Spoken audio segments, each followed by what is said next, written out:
You got some headlines this past month about playing with Michael Jordan during his Wizard comeback, and I know you got a much older version of him, but I wanted to know, as someone who played with MJ and LeBron, what were the biggest differences in their abilities to lead when you compare them?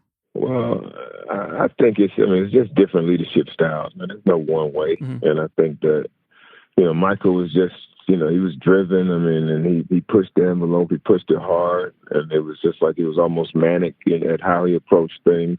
And I think LeBron was the same way, but he just decided to have a little more fun. I mean, he was, I played with him and just, seeing him in practice. I mean, he was just, he was jovial. I mean, when the lights came on, did he lock in and he get serious? Absolutely. But I mean, he wanted to enjoy his teammates. He wanted to enjoy his experience, and I think that it shows that both ways can work. Obviously, he has tremendous success and probably arguably one of the greatest players in the history of the game. But I think Michael, his fans was like, okay, you want to be staunch in everything that you do. You just want to be driven, and he showed that to the point of sometimes alienating some teammates, or even in some ways maybe abusing some teammates. But I think depending on your perspective or who you're a fan of, you kind of side on one way or the other.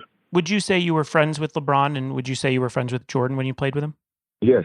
Yeah, I was friends with both. I mean, I think I had dinners with LeBron and his crew, and Michael and kind of his entourage of guys that was there with him. We went to dinner. We enjoyed each other, enjoyed our company and our time together. On the court, I think people tend to think that goes together. Just because you don't have necessarily a great chemistry on the court doesn't mean that we're arch rivals and just couldn't get along and have dinner and have laughs, or go up to his room and play cards or whatever. So, but I just think when you speak honestly, I mean, most people just try to lie because of players, great players and iconic players, and they just want to make sure that they don't go against the narrative of what they think that those icons want to hear. But I can only speak my truth and what I saw in my perspective of what happened, and that's the truth I'm going to always tell. Sure. Well, you're now coaching Scottie Pippen Jr., and I figured that has to be an honor for Scottie Sr. to respect your game enough to encourage his son to attend the school and learn under you. Is that something you kind of took as an honor?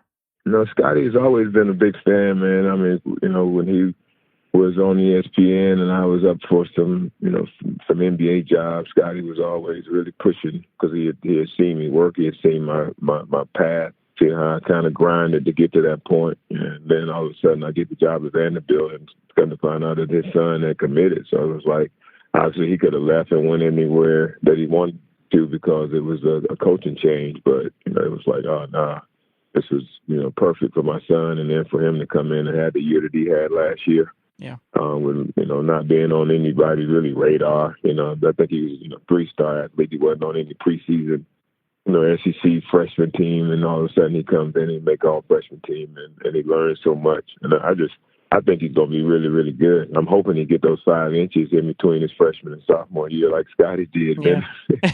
Then, That would be good. if that happens, then it's a wrap because he has pro talent, and I just think that's once his body catches up with it, that you see Scottie Jr. play in the pros as well.